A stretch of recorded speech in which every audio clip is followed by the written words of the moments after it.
Assalamualaikum warahmatullahi wabarakatuh. Pada kesempatan hari ini, saya dengan kelompok saya akan mempresentasikan tentang apa itu pajak penghasilan secara umum. Saya dari kelompok 2, yaitu saya Santika, dengan teman saya Hilda Nabila dan juga Sofia Nur Amalia. Yang saya hormati untuk dosen perpajakan Ibu Iva Nurmasari SSIMM. Baik, selanjutnya materi akan segera disampaikan oleh teman saya. Terima kasih. Assalamualaikum warahmatullahi wabarakatuh. Perkenalkan, nama saya Sofia Amalia.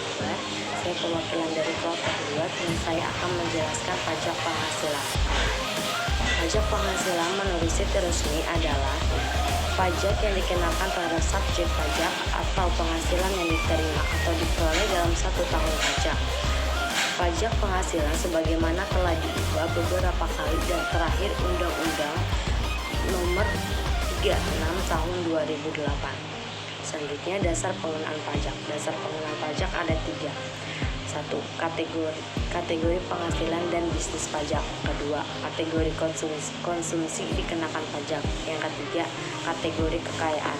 Saya akan menyebutkan jenis-jenis dalam dasar pengenaan pajak tersebut.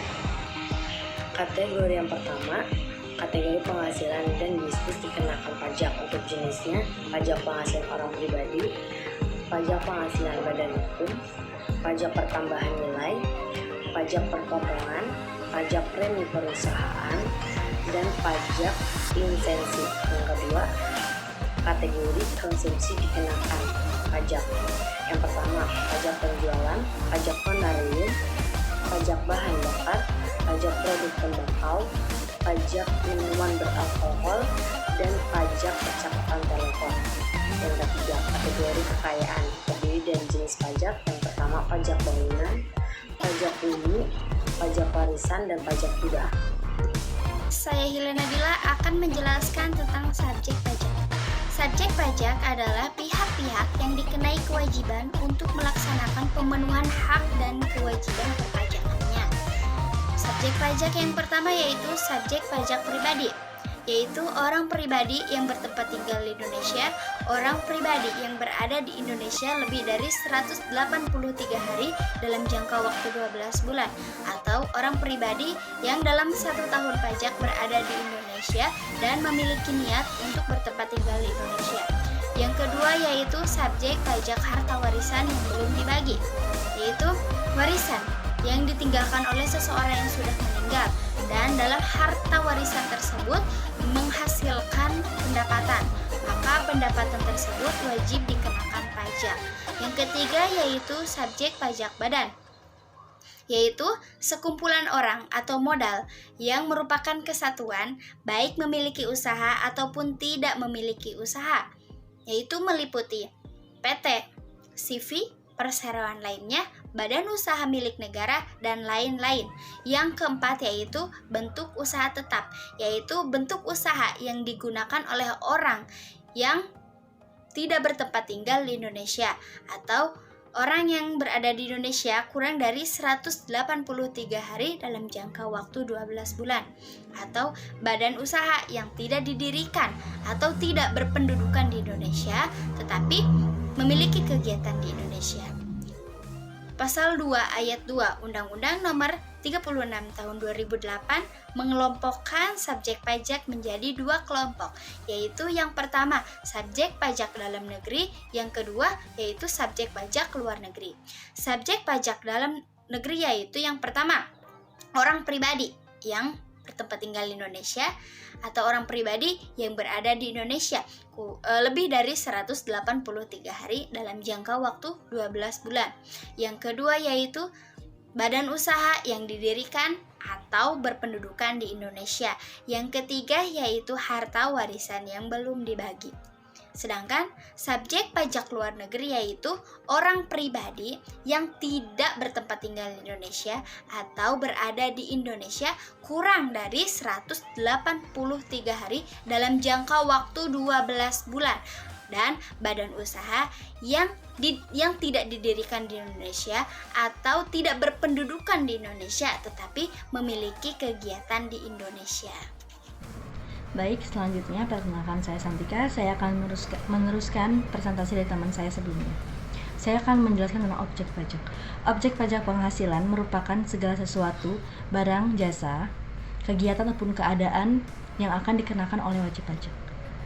Objek pajak penghasilan adalah penghasilan, yaitu yang setiap tambahan kemampuan ekonomis yang diterima oleh wajib pajak yang berasal dari Indonesia maupun dari luar Indonesia, yang dapat dipakai untuk konsumsi atau untuk menambah kekayaan wajib pajak yang bersangkutan dengan nama dan dalam bentuk apapun.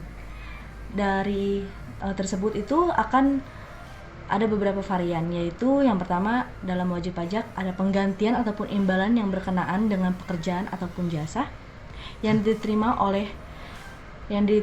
ataupun diperoleh oleh gaji, upah, tunjangan, honor, komisi, bonus, gravitasi, dan lain sebagainya. Yang kedua, ada hadiah dari undian ataupun pekerjaan yang kegiatannya dan penghargaannya. Yang ketiga adalah laba usaha. Yang keempat ada keuntungan karena penjualan ataupun karena penghasilan lebih dari yang kita dapatkan. Dalam keuntungan dalam penjualan, yaitu dibagi lagi menjadi beberapa bagian. Yang pertama, A. Keuntungan karena penghasilan harta dan perseroan. Kedua, keuntungan karena pengalihan harta kepada pemegang-pemegang saham. Yang C. Keuntungan karena likuidi. D. Keuntungan karena penghasilan harta berupa hibah. E. Keuntungan karena pengalihan penjualan tersebut. Selanjutnya, poin kelima, yaitu ada penerimaan kembali pembayaran pajak yang telah dibebankan sebagai biaya dan pembayaran tambahan pengembalian pada pajak tersebut. Yang keenam ada bunga. Yang ketujuh ada dividen. Yang kedelapan ada royalita atau imbalan atas penggunaan hak dan kewajiban. Yang kesembilan ada sewa dan penghasilan lain sehubungan dengan penggunaan harta. Yang kesepuluh ada penerimaan atau perolehan pembayaran berkala. Yang ke-11, keuntungan karena pembebasan utang kecuali sampai dengan jumlah tertentu yang ditetapkan oleh peraturan-peraturan pemerintah. Yang ke-12 yaitu ada keuntungan selisih kurs mata uang yang asing. Yang ke-13 ada premi asuransi, termasuk premi reasuransi. Selanjutnya yang ke-14, iuran yang diterima atau diperoleh perkumpulan dari anggotanya yang terdiri dari wajib pajak yang menjalankan usaha ataupun pekerjaan bebas. Yang ke-15, tambahan kekayaan neto yang berasal dari penghasilan yang belum dikenakan oleh pajak. Yang ke-16, penghasilan dari usaha berbasis syariah. Yang ke-17, usaha yang bersifat konvensional. Yang ke-18, ada imbalan bunga. Dan yang ke-19 ada surplus Bank Indonesia. Baiklah, selanjutnya saya akan menjelaskan tentang bentuk usaha tetap atau BUT.